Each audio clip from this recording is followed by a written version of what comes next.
Hallelujah. थोड़ा जोर से बोलेंगे सब मिल करके, हालेलुया। आज के वचन को हम लोग थोड़े समय के लिए देखेंगे और आज के वचन को हम सब लोग जो है थोड़ा सा पढ़ेंगे। और वचन को जब हम आज देख रहे हैं, एक बाइबल में एक बात है और इस बात के ऊपर जो है मैं आपको कुछ चीजें हैं वो बताऊंगा परमेश्वर की उपस्थिति के बारे में, ठीक है। हालेलुया, जोर से बोलेंगे हालेलुया। परमेश्वर की उपस्थिति के बारे में मैं आपको बताऊंगा। हमारे जीवन के अंदर 7 बातें ऐसी हैं जो होती हैं जब हम परमेश्वर की उपस्थिति में आते हैं। हालेलुया। ये 7 बातें आज परमेश्वर के वचन में से हम लोग देखेंगे और जानेंगे कि किस प्रकार से जो है परमेश्वर हमारे और आपके जीवन के अंदर अपने महान कार्यों को प्रकट करता है, ठीक है। और ये 7 बातें हमारे लिए जानना बहुत जरूरी है ताकि हम सब लोग परमेश्वर की उपस्थिति का महत्व अपने जीवन, अपने परिवार, अपने हर जगह पर समझ सके।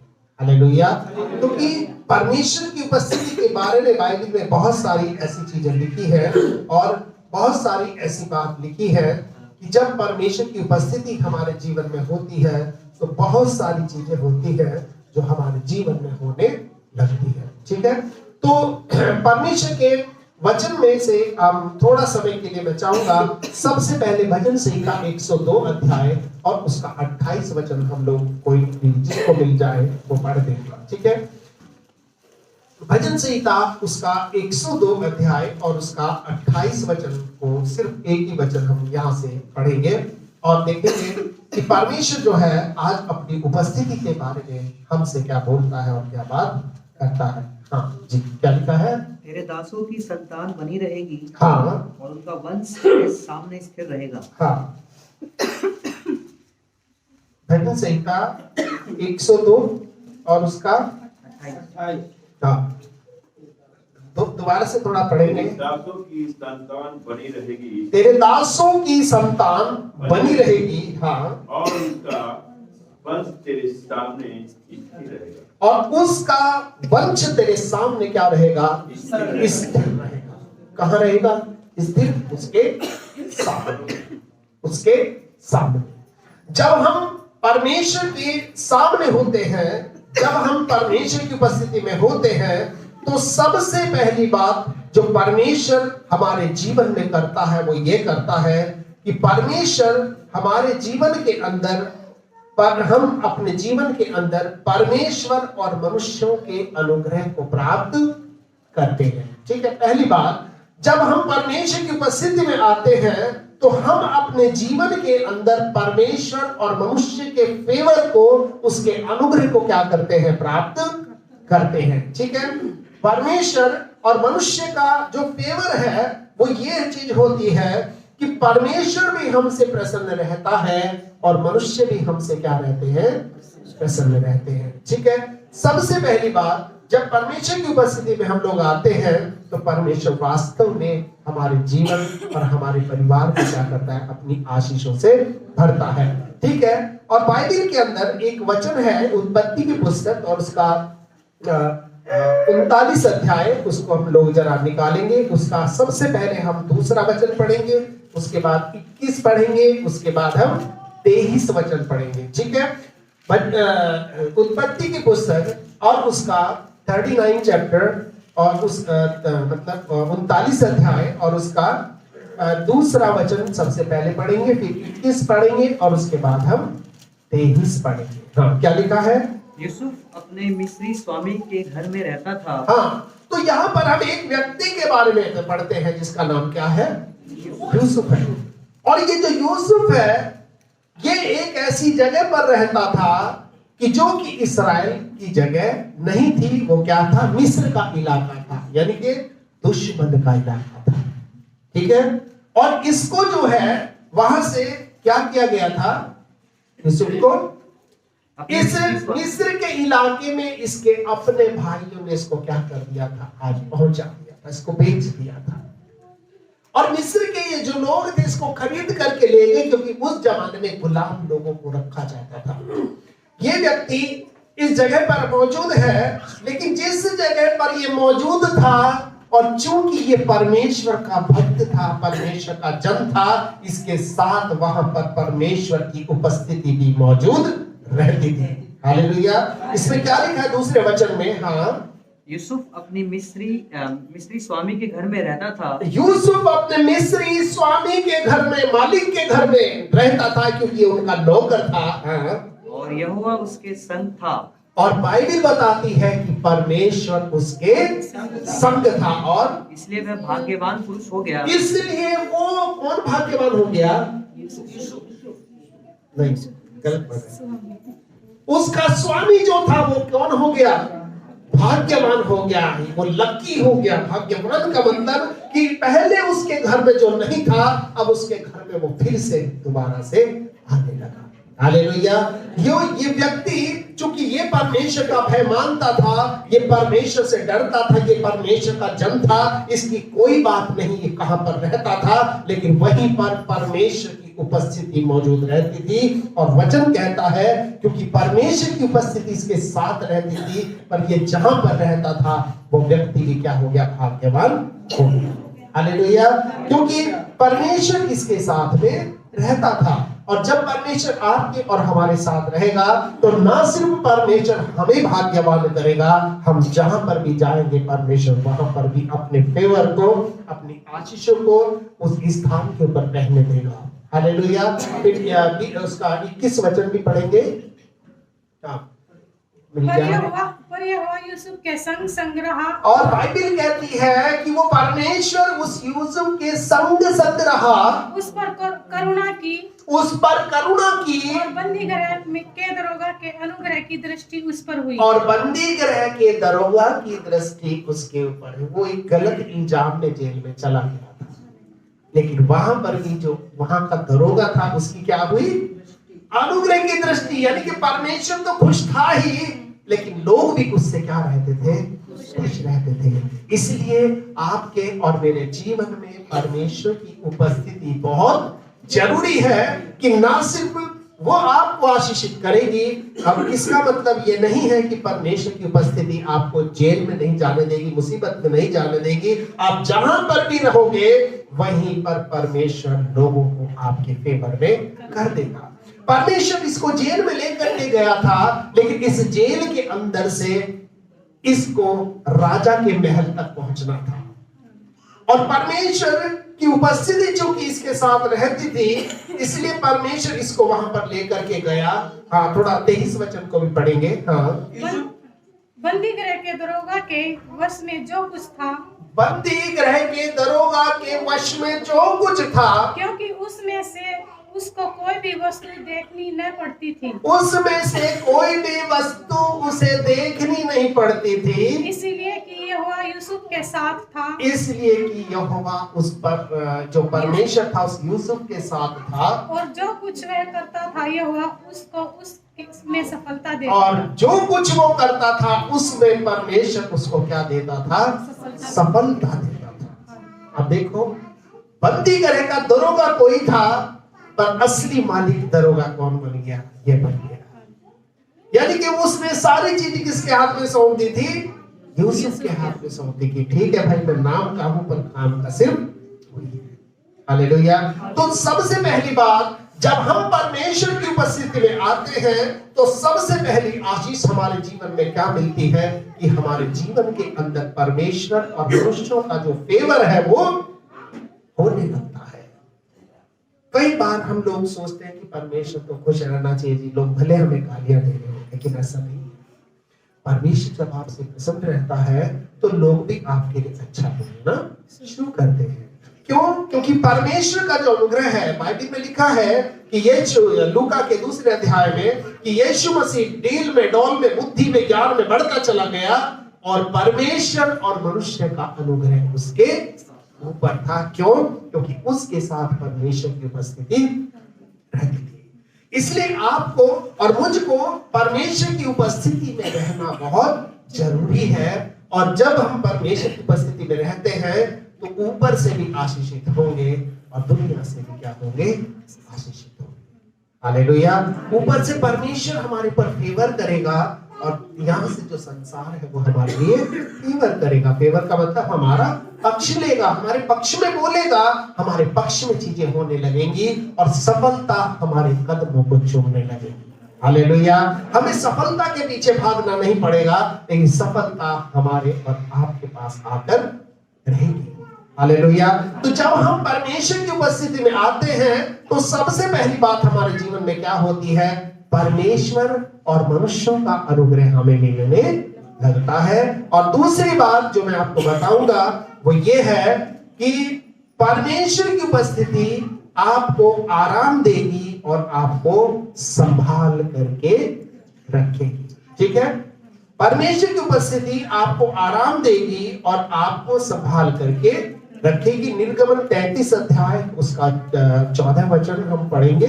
ठीक है, उसका 13 और 14 दो वचन हम पढ़ेंगे। निर्गमन 33 अध्याय और उसका 13 और 14 वचन। ठीक है, क्या लिखा है यहाँ पर, और अब यदि मुझ पर तेरे अनुग्रह की दृष्टि हो, और अब यदि मुझ पर तेरे अनुग्रह की दृष्टि हो। ये कौन कह रहा है, कौन कह रहा है, मूसा क्या कह रहा है, अब यदि तुझ पर मेरे अनुग्रह की मुझ पर तेरे अनुग्रह की दृष्टि हो तो हाँ, मुझे अपनी गति समझा दे, मुझे अपनी गति समझा दे, मुझे अपना रास्ता दिखा दे, मुझे अपनी योजना बता दे।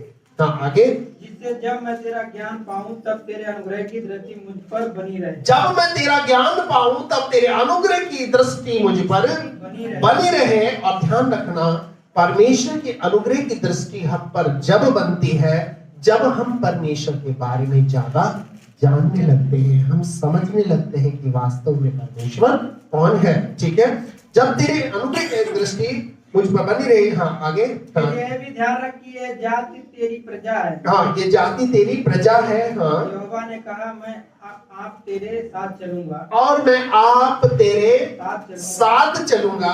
और इंग्लिश बाइबल में लिखा, I will personally go with you. Personally का मतलब व्यक्तिगत रूप से। ध्यान रखना, परमेश्वर का साथ होना या परमेश्वर के स्वर्गदूतों का साथ होना, दोनों में फर्क है। परमेश्वर अपने स्वर्गदूतों को हम सब के साथ रखता है, लेकिन परमेश्वर खुद किसी के साथ में होता है। यहां पर वो कहता है कि मेरी उपस्थिति तेरे साथ जाएगी, मैं खुद तेरे साथ चलूंगा और तुझे विश्राम दूंगा। और तुझे क्या दूंगा, विश्राम। तुझे साथ में क्यों लेकर जाऊंगा, तेरे साथ में क्यों रहूंगा, क्योंकि मैं तुझे विश्राम देना चाहता हूं। ठीक है, मैं तुझे क्या देना चाहता हूं, और विश्राम किस चीज से देना चाहता है। जैसे यीशु मसीह ने भी कहा कि हे सब थके हुए बहुत से दबे हुए लोग मेरे पास आओ, मैं तुम्हें विश्राम दूंगा। बिल्कुल वही बात परमेश्वर की यीशु मसीह भी कहता है, क्योंकि वो खुद क्या था, परमेश्वर था, परमेश्वर का प्रतिरूप था।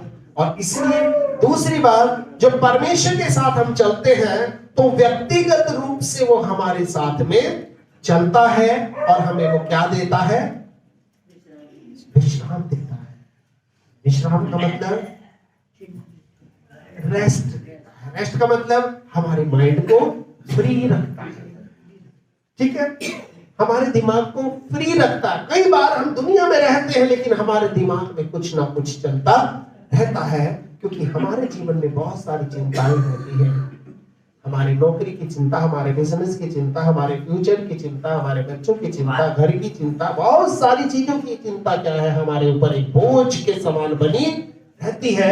लेकिन प्रभु का वचन कहता है कि जब हम उसकी उपस्थिति में आते हैं, जब हम परमेश्वर की उपस्थिति में होते हैं, या जब परमेश्वर हमारे साथ होता है, तो परमेश्वर हमें क्या देता है, आराम और संभाल करके रखता है। क्या रखता है, संभाल करके रखता है।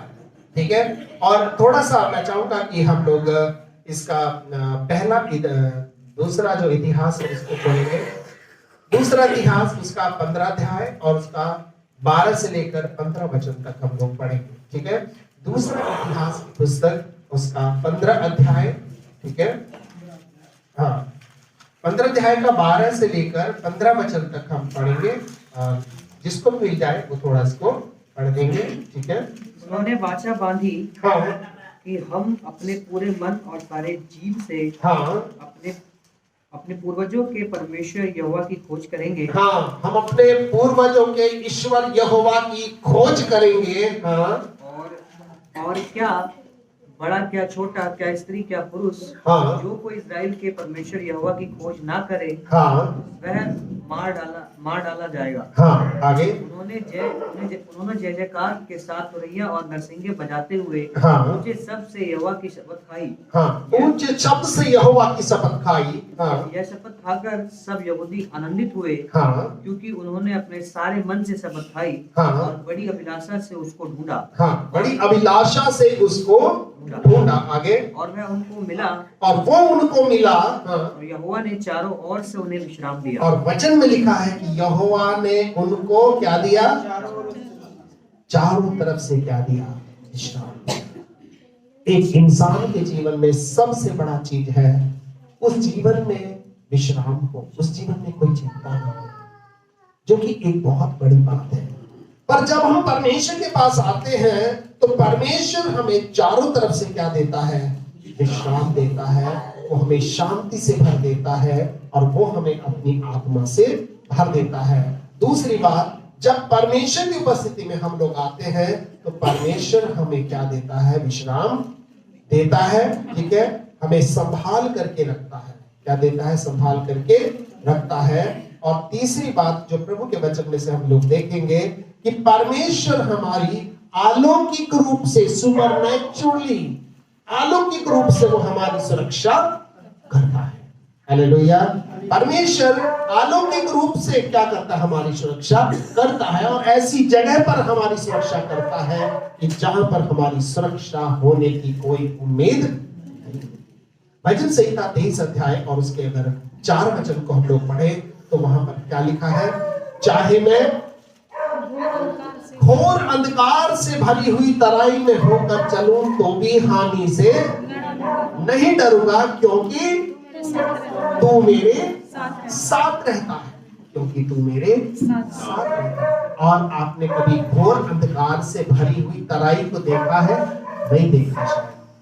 और जितने लोग हिल एरिया में रहते हैं या हिल एरिया में कभी गए हो, पहाड़ के एरिया में गए हो, तो आपने देखा हो कि जहां पर 2 पहाड़ मिलते हैं, जहां पर 2 पहाड़ मिलते हैं, उनकी वो एक ऐसी जगह होती जहां पर धूप भी नहीं पहुंचती और जहां पर बहुत नमी रहती है। और उस तराई के अंदर क्या होता है? बड़े बड़े जो अजगर होते हैं, शेरनी होती हैं और जो भालू होते हैं, ये सब अपने बच्चों को देने के लिए उस स्थान में जाते हैं। आप समझ सकते हैं, एक ऐसा, ये तो जानवर है, आप एक छोटी सी अगर किसी मोहल्ले में किसी जगह पर एक कुतिया भी ब्याह गई हो और आप उसके पिल्लों की तरफ थोड़ा सा बढ़ेंगे तो वो उस समय आपसे बहुत अलग व्यवहार करेगी जो वो एक नॉर्मल वे में आपसे व्यवहार करती है। क्यों? क्योंकि उसको अपने बच्चों को क्या देना है? सुरक्षा देना। इसलिए उस तराई में आने वाला हर एक व्यक्ति उसको दुश्मन दिखाई देगा। और इसलिए दुश्मन दिखाई दे या कुछ भी हो, यानी कि अगर एक व्यक्ति घोर अंधकार से भरी हुई तराई में होकर गुजरता है तो इसका मतलब होता है कि अब उसका यहां से बच करके निकलना मुश्किल है। शेर से बच गया चीता खा जाएगा, चीते से बच गया भालू खा जाएगा, भालू से बच गया अजगर निकल जाएगा। मतलब कोई भी ऐसा तरकीब नहीं है जिससे वो जीवित वहां से बाहर निकल सके। लेकिन ये व्यक्ति है, ये कौन है? ये दाऊद है जो अपने भजन में कह रहा है, चाहे मैं घोर अंधकार से भरी हुई तराई में होकर गुजरूं तो भी हानि से नहीं डरे, तो भी नुकसान से। क्यों? क्योंकि इसके साथ परमेश्वर की उपस्थिति रहती थी। जब ये छोटा बच्चा था, सारी की सारी सेना उस समय डर रही थी गोलियत नाम के वीर से। और ये छोटा सा बच्चा कह रहा था कि ये हमारे परमेश्वर का युद्ध है, ये मेरा युद्ध नहीं है। इसलिए वो उस गोलियत से नहीं डरा। ये सारी सेना डर करके पीछे हट रही थी, उनका मन कच्चा हो रहा था और राजा भी जो है बहुत बुरी तरह से कांप गया था। लेकिन क्या था? इसके साथ परमेश्वर की उपस्थिति थी और इसलिए इसको डर नहीं लगता था। क्यों? क्योंकि इसको मालूम था कि परमेश्वर मुझे अलौकिक रूप से क्या देता है? सुरक्षा देता है। क्योंकि दुनियावी रूप से मेरी सुरक्षा होना शायद ऐसी परिस्थिति में मुश्किल है, लेकिन परमेश्वर की ओर से सुरक्षा होना मेरे लिए ऐसी परिस्थिति में बहुत आसान है। हालेलुया। जब हम परमेश्वर की उपस्थिति में होते हैं, परमेश्वर की उपस्थिति में हम लोग जब बैठते हैं, तो परमेश्वर हमें अलौकिक रूप से क्या देता है? सुरक्षा देता है। कई बार लोग कहते हैं, अभी आपने कोरोना का जिक्र किया था, बहुत लोग कोरोना से बहुत डर रहे थे, बहुत लोग कोरोना से बड़े भयभीत थे, कितने लोग घर से बाहर नहीं निकल रहे थे, कितने लोग बड़े परेशान थे, कितने लोग बड़े दुखी थे। लेकिन मैं आपको ये बताना चाहता हूँ कि इस जो कोरोना का जो बीमारी था, बहुत लोग इसमें बड़े दुखी थे। और मेरा भी एक ऐसी जगह काम था जहां पर मुझे क्या करना पड़ता था? जो क्रिश्चियन जो मुर्दे होते थे उनको दबाना पड़ता था। आपको मैं सच बता रहा हूँ कि एम्स का जो डॉक्टर, ऑल इंडिया मेडिकल का डॉक्टर, उसकी लाश एम्बुलेंस में पड़ी है, उसके अपने घर वाले उससे बहुत दूर जा करके खड़े हैं, वो अपने व्यक्ति को छू नहीं सकते। मैंने वहां पे स्टाफ से बोला, बेटा ये पकड़ के जरा इसको डब्बे में, डब्बा मतलब बॉक्स के अंदर इसको आप रख दो। लेकिन कोई भी तैयार नहीं हुआ, मतलब नहीं जी हमें नहीं मारना। मैंने कहा किसी को तो मारना पड़ेगा। तो मैं गया और मैंने उसको डब्बे में रखा, ढक्कन लगाया, मैंने कहा भाई चलो लेकर के चलो। कहने का मेरा मतलब ये है कि जब परमेश्वर की उपस्थिति हमारे साथ रहती है तो हमारा कुछ भी नहीं हो सकता। बहुत लोग इसमें मरे, बहुत लोग इसमें अभी दुनिया में नहीं है। करीब 6 पास्टरों को ये हमें ये इस तरह का जो लाइसेंस था इनकी तरफ से मिला था, जिसमें से 2 बच्चे हैं, 4 अभी दुनिया में नहीं है। मुझे नहीं मालूम वो दुनिया से क्यों गए, पर मैं एक बात आपको बताना चाहता हूं कि परमेश्वर का वचन कहता है कि चाहे मैं घोर अंधकार से भरी हुई तराई में होकर गुजरूं तो भी हानि से नहीं डरूंगा, क्योंकि तू मेरे साथ है। हालेलुया। आज आपके साथ में कोई ऐसी परेशानी है, कोई ऐसी बीमारी है, कोई ऐसा दुख है, कोई ऐसी पीड़ा है, तो आप ये मान लो, अगर आप परमेश्वर की उपस्थिति में बैठते हो तो वहां से परमेश्वर आपके साथ जाता है। हालेलुया। क्योंकि जब फरिसियों की छावनी में वो संदूक पहुंचा था, बाइबल बताती है इस्राएली बड़े बल से ललकार उठे और वो कहने लगे उस छावनी में परमेश्वर, यानी कि परमेश्वर आपके और मेरे साथ चलता है, आपके मेरे साथ काम करता है।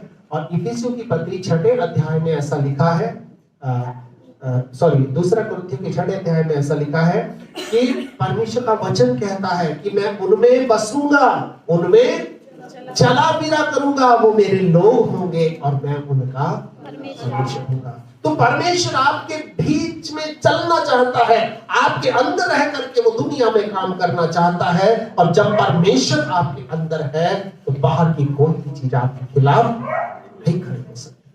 हालेलुया।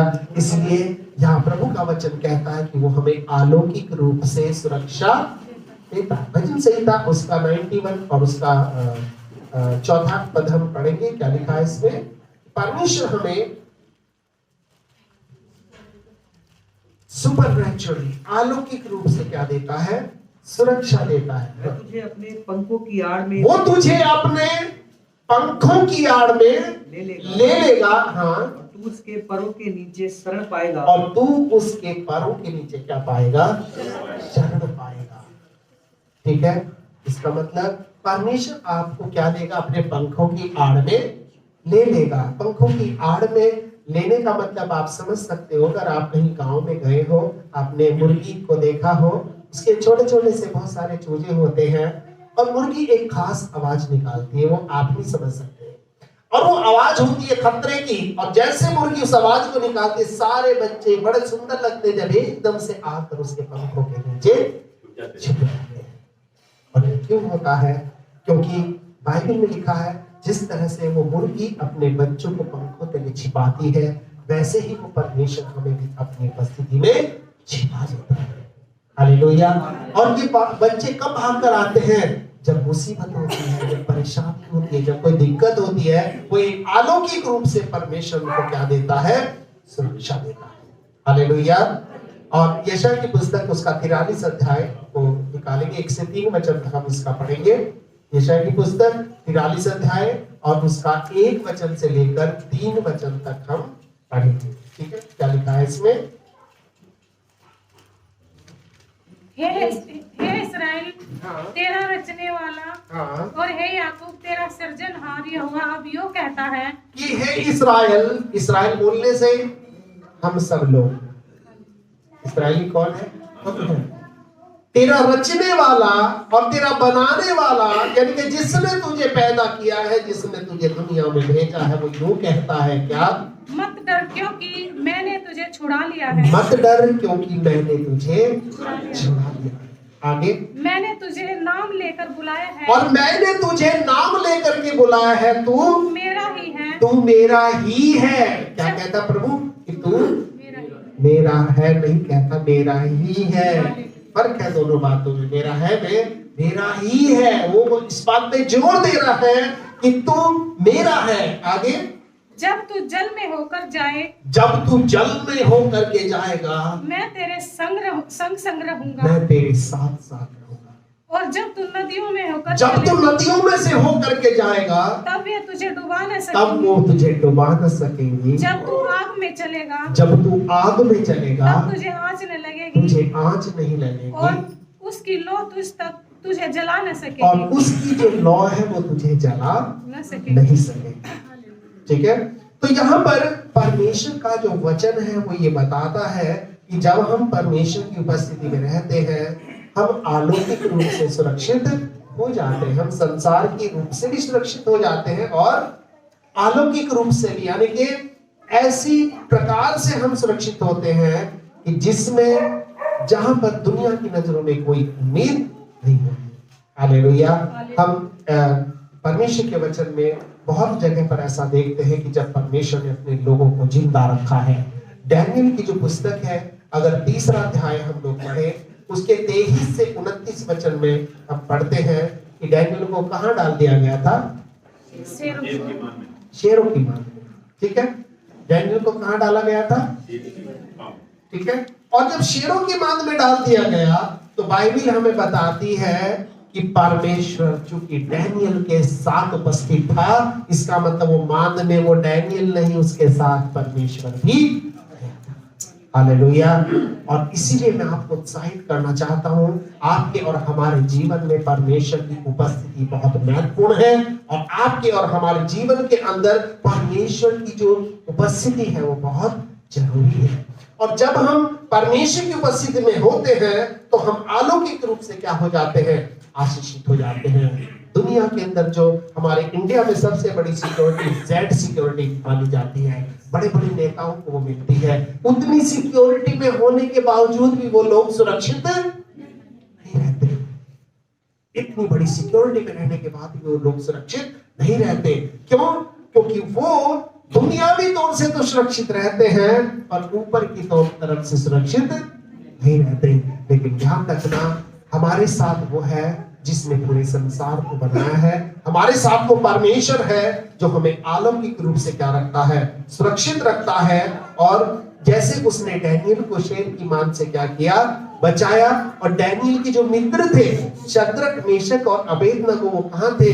वो आग की भट्टी में गए। और वहां पर एक बड़ा प्यारा सा स्टेटमेंट लिखा है कि वहां पर उन तीनों के बीच, उन तीनों को देखकर वहां राजा थोड़ा दंग हो गया। वो कहने लगा, भाई हमने तो 3 आदमी फिकवाए थे, पर ये चौथा व्यक्ति कौन है? और बाइबल में लिखा है कि उस व्यक्ति का रूप परमेश्वर के पुत्र के सदृश था। उस समय तो यीशु मसीह दुनिया में पैदा भी नहीं हुआ था। ये तो बहुत सालों पहले की बात है।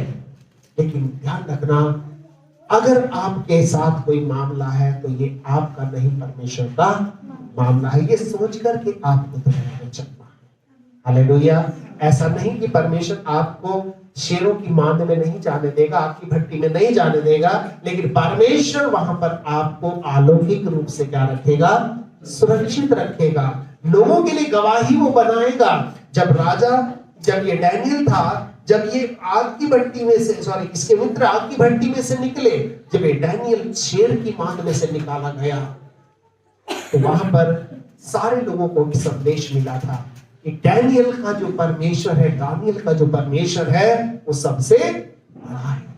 जब आप किसी मुसीबत में होते हो, परेशानी में होते हो, आप ना सिर्फ चर्च के लिए पर आपने आसपास के लोगों के लिए भी एक गवाही का कारण बनते हो, और आप कह सकते हो कि हमारा परमेश्वर है जिसने ऐसी परिस्थिति से हमें निकाला हुआ है। हालेलुया। और इसलिए यहाँ पर दूसरी जो बात परमेश्वर आपके जीवन में देता है, वो क्या देता है? आपको अलौकिक रूप से क्या करता है? सुरक्षित करता है। ठीक है। और योना की पुस्तक अगर हम पढ़ें, योना की किताब में 1 अध्याय के 17 वचन में लिखा है कि योना को जो परमेश्वर से जब वो दूर भाग रहा था तो क्या हुआ? मछली ने उसे निगल लिया। और आपको पता है जब कोई चीज किसी को निगल लेता है तो उसका अंदर जिंदा रहना मुश्किल है। ठीक है। सांप जब चूहे को एक बार निगल लेता है, अगर 1 घंटे तक चूहा उसके अंदर रह गया तो समझो वो जिंदा बाहर नहीं निकलेगा, क्योंकि उसके पेट के अंदर क्या एसिड होता है? क्या होता है? तेजाब होता है। जब आप खाना खाते हो तो वो खाना जो आप बाद में उल्टी करोगे तो वो फिर खाना कैसा हो जाता है? सड़ जाता है। क्यों सड़ जाता है? क्योंकि आपके पेट के अंदर एक तेजाब होता है, और वो तेजाब के अंदर जब डिसबैलेंस होता है, हम कहते हैं ना आज तो बड़ा तेजाब सा पेट में बन रहा है, तेजाब के साथ गैस भी बन रही, और इसीलिए हम सबको परमेश्वर ने एक गॉल ब्लैडर दिया है। क्या दिया है? जिसको हिंदी में बोलते हैं पित्त की थैली। वो पित्त की थैली गुब्बारे की तरह से टंगी रहती है, और उसमें से सिर्फ जब आप खाना खा के डकार लेते हो, एक बूंद आपके खाने के ऊपर टपकती है, और वो बूंद जो होती है उस खाने को गला करके क्या कर देती है? मिक्स कर देती है। फिर वो खाना आपके अंदर हो जाता है। आपकी आंतें उसमें से अच्छी अच्छी चीजों को सोख लेती हैं, और वो चीजें फिर आपके शरीर में जाती हैं। अगर आपके गॉल ब्लैडर नहीं भी है, लेकिन उसका सोर्स जरूर रहता है, क्योंकि सोर्स को वो काट नहीं सकते। जिनके गॉल ब्लैडर में पथरी हो जाती है उनका गॉल ब्लैडर निकाल दिया जाता है, लेकिन उसका जो वो सोर्स जहां से वो पाइप है वो पड़ा रहता है, और उसमें से क्या होता है? तेजाब डलता है। और ये योना कहां था? मछली के पेट में था। आप समझ सकते हो, जब योना मछली के पेट में था तो ये कहां था? तेजाब के अंदर था। और तेजाब के अंदर कितने दिन रहा? 3 दिन 3 रात रहा। 3 दिन और 3 रात होने के बावजूद भी परमेश्वर चूंकि वहां पर इसके साथ क्या था? उपस्थित था, और मछली ने इसको क्या कर दिया? जिंदा निकाल दिया। हालेलुया। मछली ने इसको क्या कर दिया? जिंदा निकल दिया। मैं एक वीडियो देख रहा था जहां अफ्रीका के अंदर एक एनाकोंडा होते हैं, बहुत बड़े बड़े अजगर होते हैं। उसने किसी आदमी को निगल लिया था, और सिर्फ उसको निगले हुए उसको 2 या 2.5 घंटे हुए थे, लेकिन वो आदमी पूरी तरह से मर चुका था। क्या हो चुका था? मर चुका था। लोगों ने सोचा जिंदा है, जिंदा, लेकिन जिंदा नहीं था। क्या हो गया था?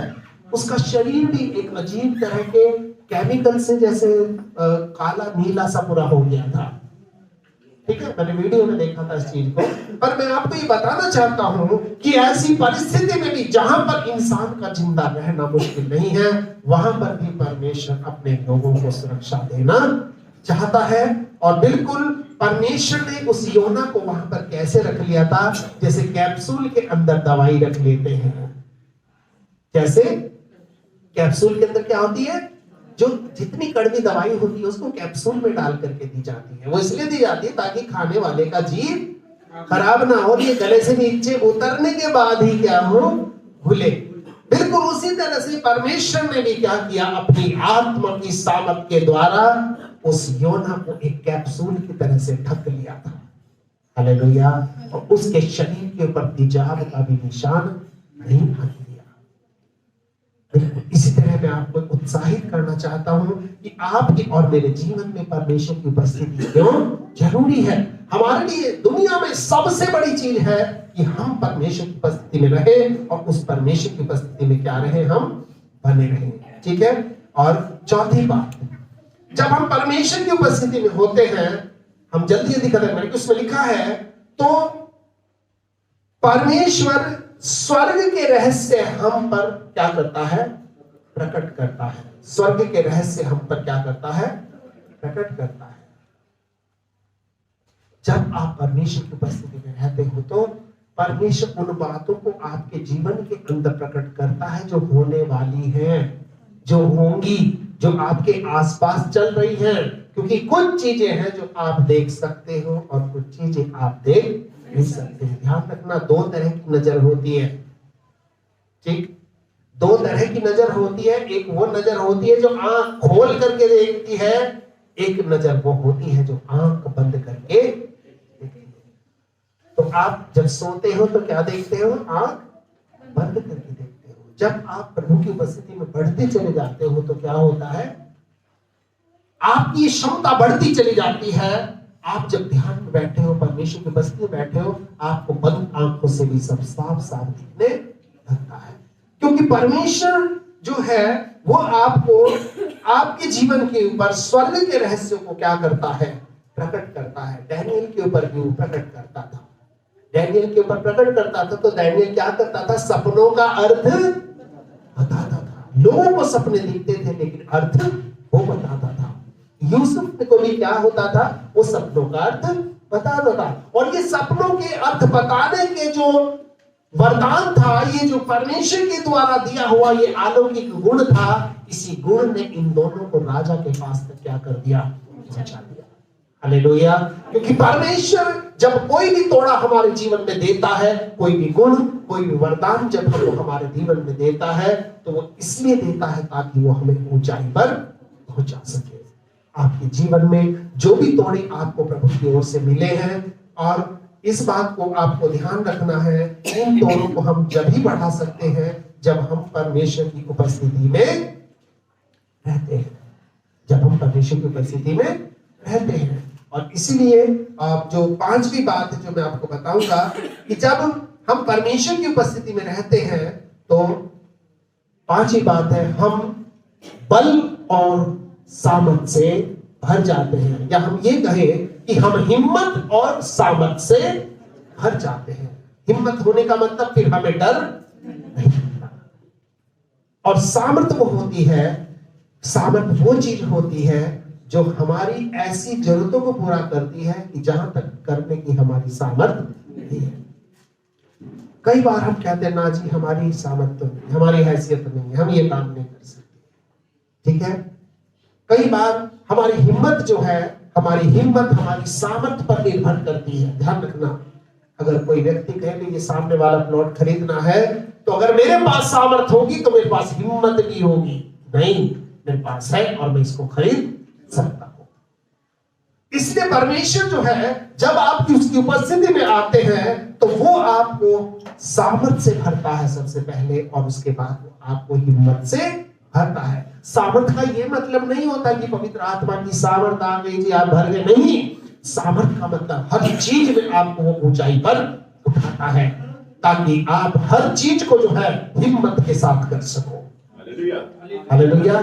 ताकि आपका कोई भी पाप नहीं हो रहा, कोई बीमारी का इलाज है, लोग कहते हैं भाई हम अपना इलाज नहीं कर सकते, तो आपके अंदर प्रभु सामर्थ भरता है, आपको हिम्मत देता है, कोई बात नहीं, कोई नहीं करा सकता तो मैं करा सकता हूं। हम ये चीज नहीं खरीद सकते, परमेश्वर आपको सामर्थ देता है और उसके साथ हिम्मत भी देता है कि चलो ये काम है तुम्हारा कर सकते, ठीक है। तो परमेश्वर की उपस्थिति में जब आप रहते हैं तो जो मैंने आपको ये बात बताई है, कौन सी बात बताई है? पांचवी बात बताई है। क्या बताई है? परमेश्वर हमें हिम्मत और सामर्थ से भरता है, ठीक है। परमेश्वर हमें हिम्मत और सामर्थ से भरता है। और छठी बात, जब हम परमेश्वर की उपस्थिति में रहते हैं तो हम परमेश्वर के साथ एक आत्मा हो जाते हैं। छठी बात क्या है? जब हम परमेश्वर की उपस्थिति में रहते हैं तो हम परमेश्वर के साथ एक आत्मा हो जाते हैं, क्योंकि जब परमेश्वर हमारे साथ रहता है, एक आत्मा होने का मतलब हम जो सोच रहे हैं वो ही परमेश्वर सोचता है। क्योंकि इस दुनिया में कहते हैं कि जी जीवन साथी है, पर जीवन साथी कई बार साथ तो रहते हैं पर जीवन अलग अलग होता है। उसको काला रंग पसंद है, उसको पीला रंग पसंद है, ठीक है। उसको ये काम पसंद है, उसको वो ये काम, उसको ये सब्जी पसंद है, उसको वो सब्जी पसंद है। ठीक है, कई बार परमेश्वर के जो लोग हैं या दुनिया में जो लोग हैं उनको कहते तो लाइफ पार्टनर हैं, पर उनकी पार्टनरशिप बिल्कुल अलग अलग होती है, उनकी सोच बिल्कुल अलग होती है।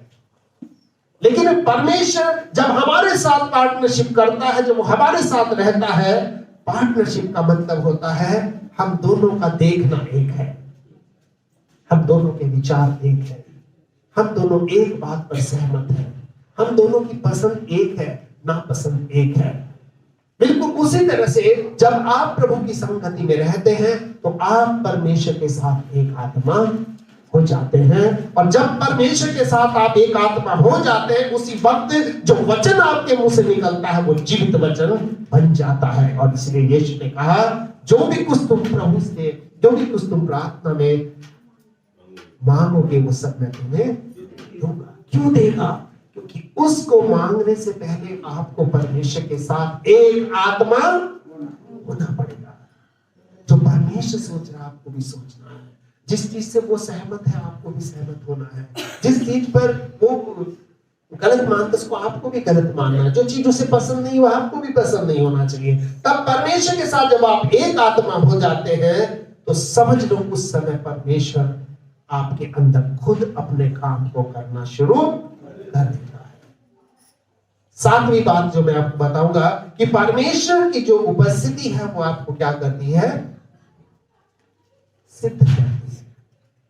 बाइबल में परमेश्वर ने अब्राहम से कहा कि मेरी उपस्थिति में चल और सिद्ध हो जा। सिद्ध होने का मतलब कि जिस उद्देश्य से मैंने तुझे बनाया है, जिस चीज के लिए मैंने तुझे अपने पास बुलाया है, उस चीज की खूबियां तेरे अंदर दिखाई देने लग जाएंगी, तो इसका मतलब तुम क्या हो जाएगा? सिद्ध हो जाएगा। ठीक है, सिद्ध होने से पहले बहुत सारे सवाल होते हैं। ठीक है, एक जब गणित आप पढ़ते हैं, जब गणित के अंदर कुछ क्वेश्चंस होते हैं तो उसमें आखिर में जब आप उसको हल को निकाल देते हैं, उसमें लिखा रहता है इति सिद्धम, है ना, हिंदी में लिखा रहता है, तो इंग्लिश में लिखा था इट वाज प्रूव्ड, कि यही हमें क्या करना था? सिद्ध करना था। ठीक है, और हम सब लोगों का जीवन जो है आज एक सवाल के रूप में खड़ा है। इस सवाल को जो है हम बिना परमेश्वर की सहायता से हल नहीं कर सकते। और जब सवाल का अर्थ आ जाता है तो इसका मतलब बस अब ये सवाल पूरा हो गया, इसका उत्तर ये ही है। हालेलुया।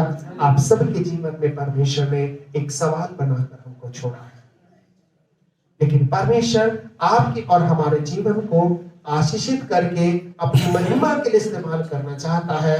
कोई ना कोई तोड़ा है जो परमेश्वर ने आपके जीवन में छिपा रखा है, जिसको वो आपको दिखाना चाहता है, और जिसको देखने के लिए, जिसको जानने के लिए आपको परमेश्वर की उपस्थिति में रहना ही होगा। और जब आप परमेश्वर की उपस्थिति में रहेंगे तो बाइबल में एक जगह पर जिक्र है, जब यीशु 12 साल का हुआ तो अपने माता पिता के साथ कहां गया? यरूशलेम में गया, मंदिर में गया। 12 साल का बच्चा अपने माँ बाप को छोड़ना नहीं चाहता, लेकिन बाइबल में लिखा है कि वो वहीं पर रह गया और उसके माता पिता वो चले आए। उन्होंने सोचा शायद हमारे पड़ोसियों के साथ होगा, रिश्तेदारों के साथ आ रहा होगा भीड़ में, क्योंकि काफिले उस समय चला करते थे। लेकिन जब सारी जगह ढूंढने पर भी नहीं मिला, माता पिता की चिंता बढ़ गई, और जब वो उसके पास गए तो उससे पूछा, बेटा तूने हमें क्यों परेशान कर दिया, तो यहाँ पे क्यों है? यीशु ने कहा, क्या मुझे अपने पिता के घर में होना नहीं चाहिए था?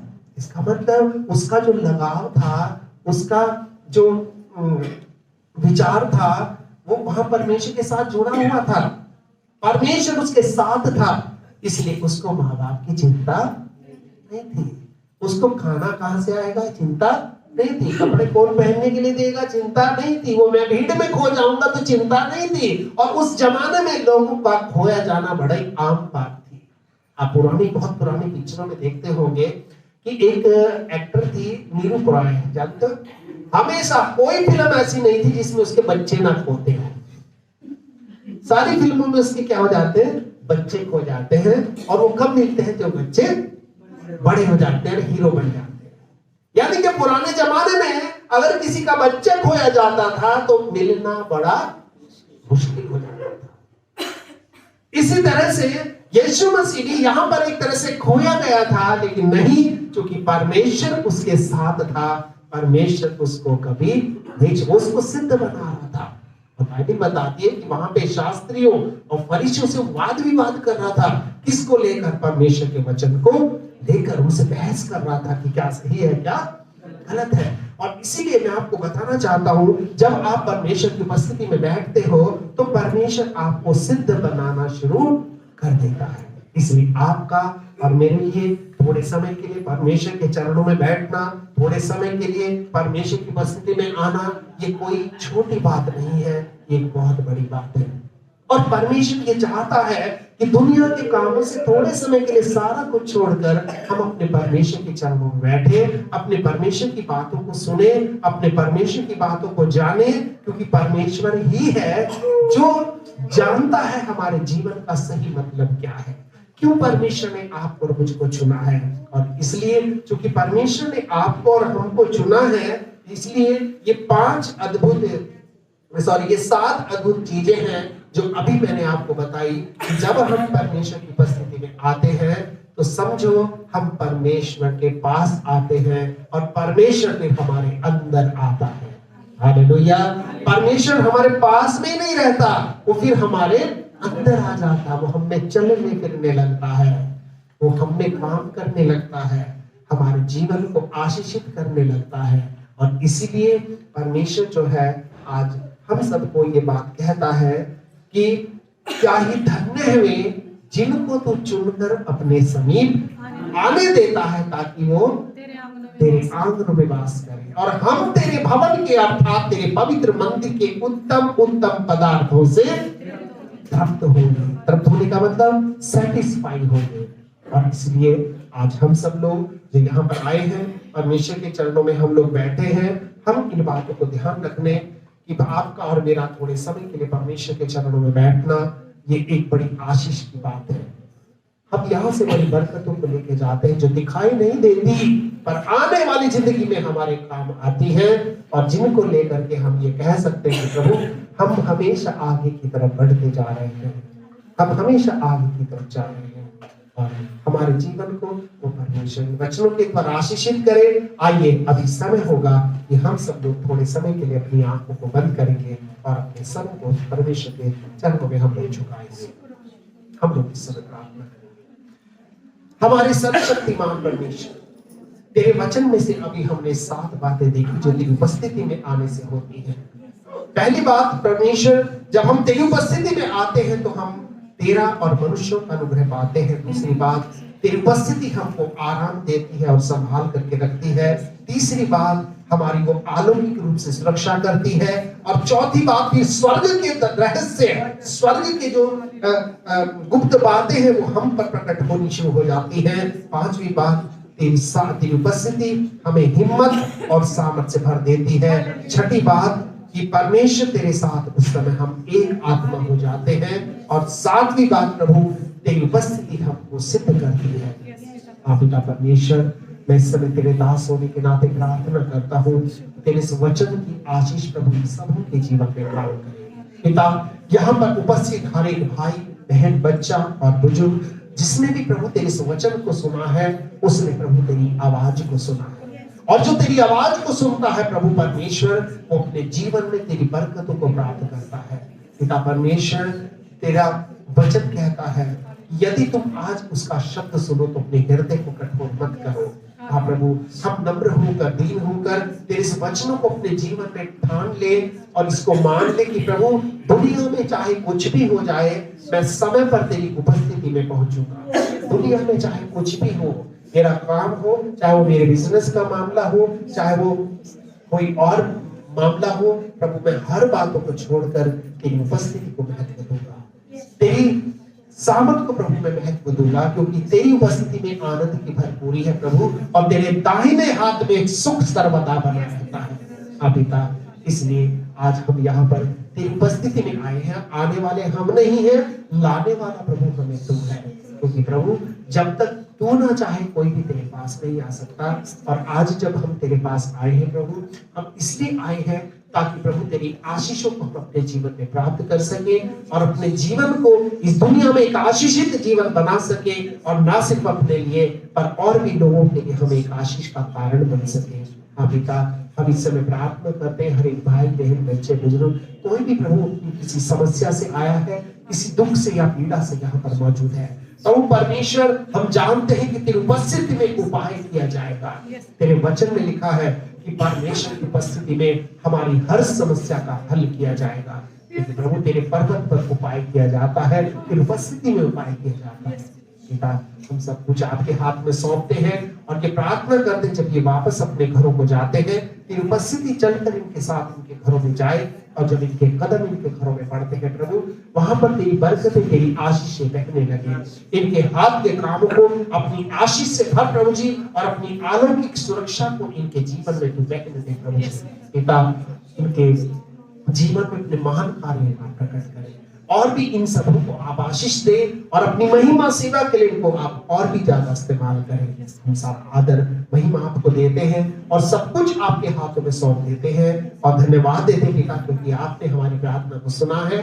और धन्यवाद के साथ ये प्रार्थना हम अपने उद्धारकर्ता मुक्तिदाता प्रभु यीशु के पवित्र नाम से मांगते हैं, इसे सुने और ग्रहण करें, और हम सब जो लोग प्रभु के हैं मिलकर के कहेंगे आमीन। अब हमारे प्रभु यीशु मसीह का अनुग्रह, पिता परमेश्वर का प्रेम और पवित्र आत्मा की सहभागिता से लेकर हमेशा तक हम सब लोगों के साथ रहती रहे। आमीन।